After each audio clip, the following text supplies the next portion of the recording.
Afu angalie wewe. Unisaidie kufundisha wote. Fundisha wote. Je, ni kweli watu wanafanya hayo? Ambao hawajavuka? Kabla kuvuka watu wanafanya nini? Wanafanya. Au wewe uliwahi kufanya? Unafanya kitu gani? Leo naomba niwafungue haya atakayoyasema, sio anafanya sasa kabla ya, na lazima tumsimame shetani kwamba umepoteza dira. Sasa hivi tumeokoka, hatufanyi mambo yako tena, lakini kabla ya kuokoka kila mtu anajua alichokuwa anakifanya. Humu wote mnafahamu, na wengine ziliwatoka mpaka mbuzi mlitoa, wengine kondoo, wengine hela nyingi. Sasa anayosema haya ni kipindi kile kabla ya twende. Ulikuwa unafanya ili ubarikiwe, ili upate hela nyingi, maisha yako yawe mazuri. Ulikuwa unafanya nini? Kwanza kabisa, ukoo wetu ni ukoo wa roho za kidani, na nilipozaliwa mimi nilisumbuka kupata ile utulivu, manake nilikuwa nalia sana. Nalia mno, walikuwa wanasema alelelina. Ukiwa mdogo? Yes, ukiwa mdogo. Wangapi hapa wamewahi kuambiwa hivyo? Tutoka nalia jina. Alelelina. Wakinyakyusa wanasema analilia jina. Wazazi wangu wakawa wanasumbuka kutafuta jina, wamebadilisha majina mpaka mengine yakiingia, lakini hakuna chochote. Mwisho wa siku sasa, ngoja. Yaani hata unayosema ni hapa wewe kama wewe ukiwa mdogo mchanga unalia.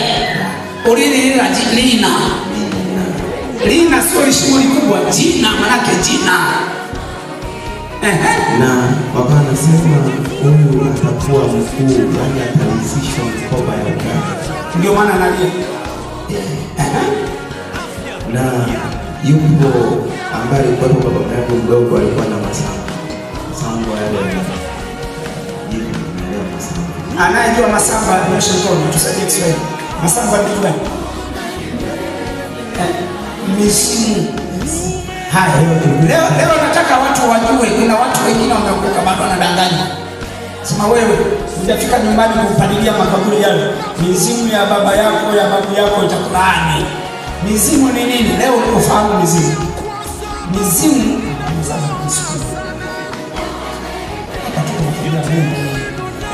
hayo masamba manake mizimu. Sawa? Sasa mizimu hiyo ni nini? Sawa? Ni roho za wafu ambazo zimekaa katika mlango wa kichawi, zinafanya kazi ya shetani. Naniroji, sio watu hai, hawana uhai. Sio kila mtu aliyekufa ana uhai, sio kila mtu aliyekufa ni mzimu. Ziko roho za wafu katika uchawi. Nielewa vizuri? Sio kila mtu aliyekufa ni mzimu. Hapana.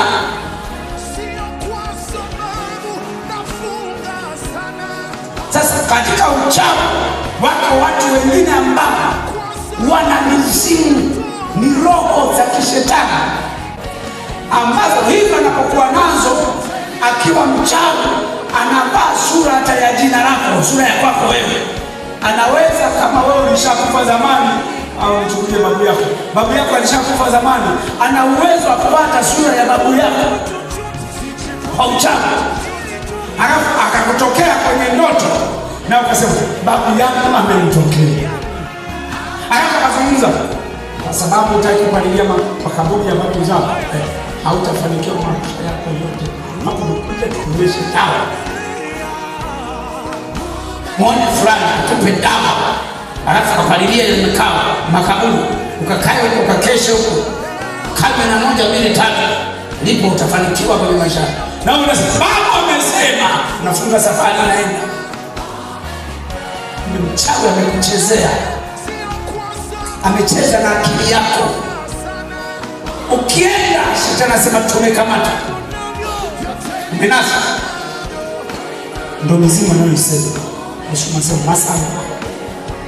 Endelee. Alipokuwa nikipatwa na ile hali, alikuwa yeye ananitaja mimi.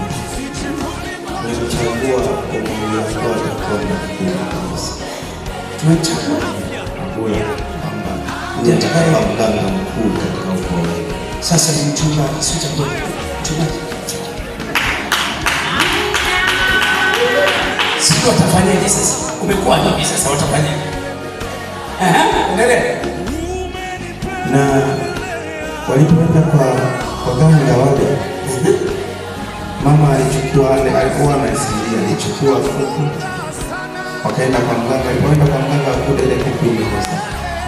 Kuku imeoza. Manake kioza manake mtu amekufa kwa lugha ya tafasiri. Yaani jana ilikuwa nzima, asubuhi na mapema. Yaani wana ile hali ya wanaisemea maneno, na mate kwenye kinywa cha kuku anasemea maneno. Kwa hiyo anaenda nayo kwa mganga kwenda kwenda kuangalia hali ya mtoto kwa nini atuii. Kwa kitendo hicho tunaita kupimia.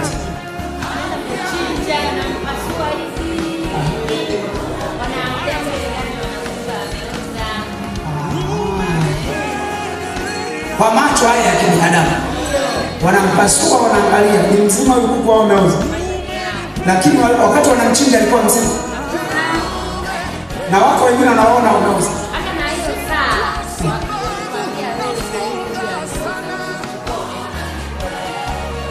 Namkula lakini amekwambia umeoza.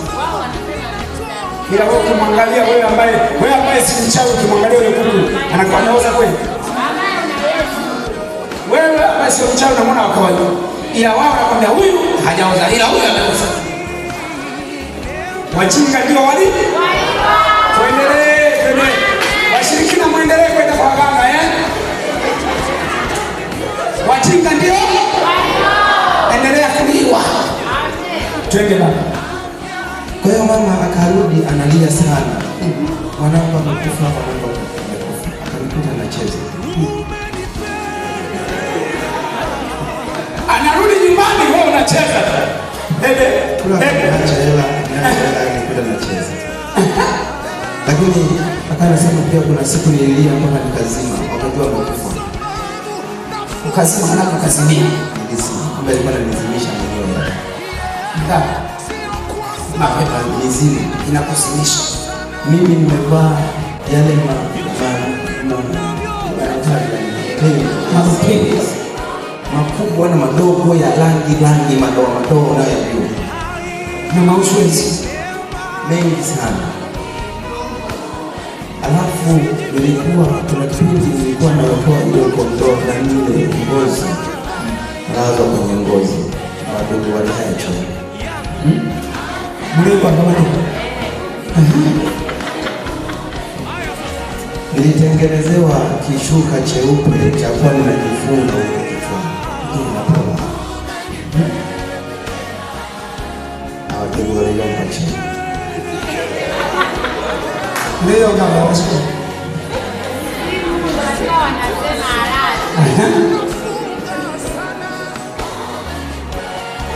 lakini nilipoendelea kukua kwenye mazingira hayo, walikuwa na ile tabia ya kwenda kutoa mali kwa waganga ili kujikuta. Kuna siku